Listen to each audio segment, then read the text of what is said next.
Tem comigo nesta informação privilegiada João Massano, bastonário da Ordem dos Advogados. Senhor bastonário, boa noite. Muito obrigado, João, pela disponibilidade. Bom, para além destas medidas, a Ordem dos Advogados sugere também a criação de um sistema de apoio judicial, uma espécie de advogados oficiosos permanentes para ajudar, acima de tudo, as vítimas desta tempestade.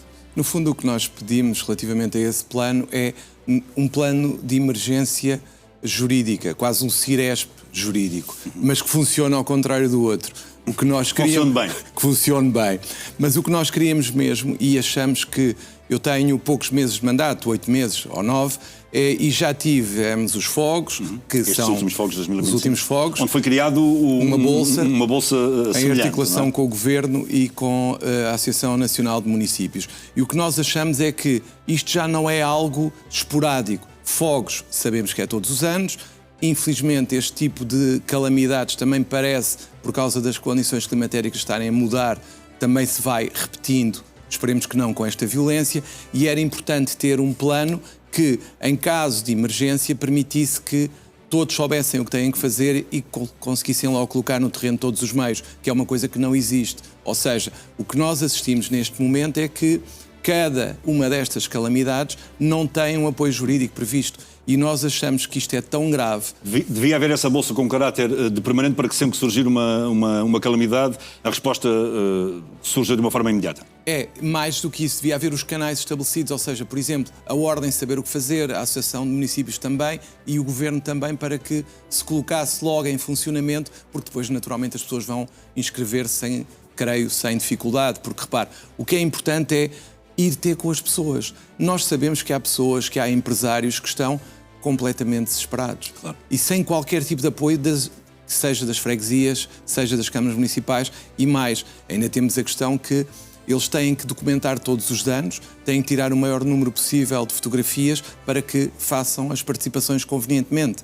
E isso é importante que se leiam as apólices, se veja o que está coberto e o que não está coberto, porque o que o Estado promete é um apoio para além dos seguros e só quando os seguros não cobrirem. Portanto, inserido no estado de calamidade que foi decretado pelo Governo, não é? Foi decretado pelo Governo. Essa explicação é extremamente importante, não é? Enfim, para as milhares de vítimas desta tempestade. Portanto, o estado de calamidade só funciona de uma forma supletiva, não é? Sim. Substitui-se aos seguros caso as coisas eventualmente não funcionem. Exatamente. Caso os seguros não cubram danos com automóveis, com empresas, com casas, é que aparece o Estado. E, principalmente, é muito importante que as pessoas conheçam a sua apólice para saberem o que é que podem pedir ou não ao seguro para poderem, quanto mais cedo possível, ter a sua situação resolvida. Nós sabemos que os próximos dias vão ser difíceis, não vale a pena estar a mentir às pessoas, a dizer que vai tudo estar resolvido, mas é importante que as pessoas saibam os caminhos e acho que neste momento é muito importante. Quais é que são, Sr. Bastonário, os principais conselhos que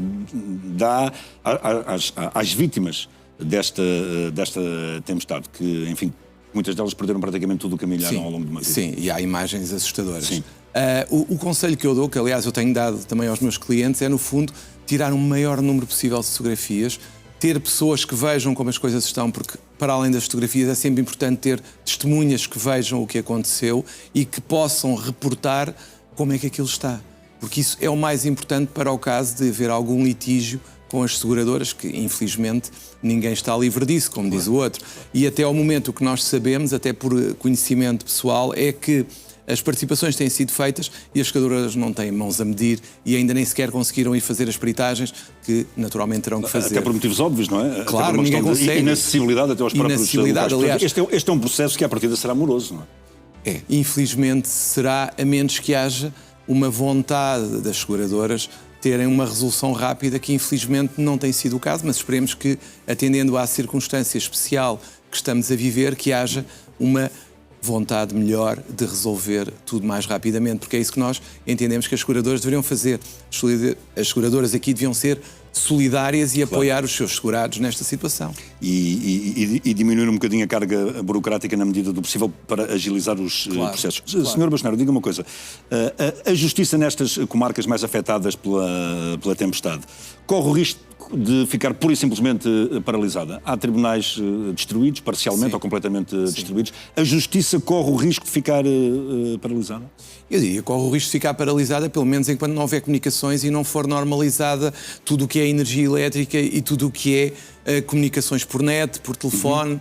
E isso é um problema que nós estamos a sentir. E repare, o problema não se circunscreve para os advogados só às áreas afetadas. Porquê? Porque se eu estiver numa área afetada no meu escritório e não tiver internet, eu não consigo entregar nada em sítio nenhum. Claro. Portanto, pode falhar, por exemplo, um prazo em termos, em termos de tribunal, não é? Repare, João, uma pessoa que tem a casa em risco, tem tudo em risco à volta dela, acha que está preocupado com prazos processuais.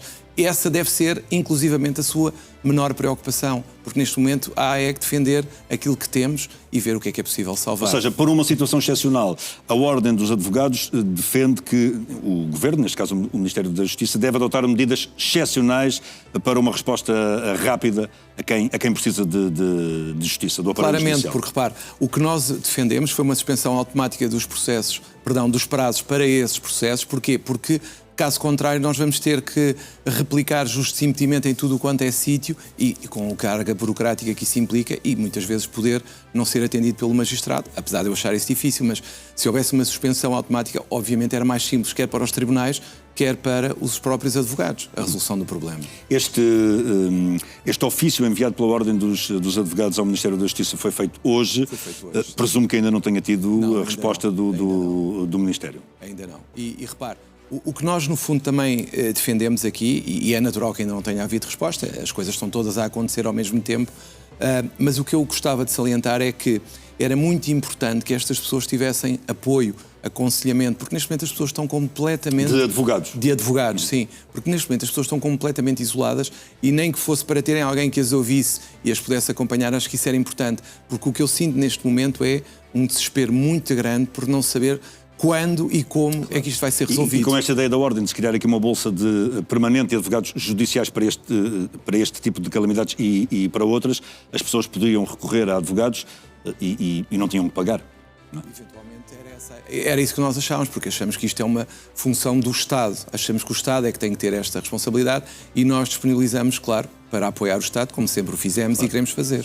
Sr. Bastonário, não querendo fazer de si um comentador político, há aqui uma polémica dos últimos dias, que é se o Governo se atrasou ou não a decretar o estado de calamidade. No plano jurídico, o facto do Governo ter decretado o estado de calamidade no timing em que o fez, pode prejudicar as pessoas ou é um timing perfeitamente normal? Tecnicamente, não é uma resposta de comentário político, é uma resposta técnica. Eu diria que nestas situações, a declaração do estado de calamidade, o Governo fê-la quando entendeu que deveria ter feito.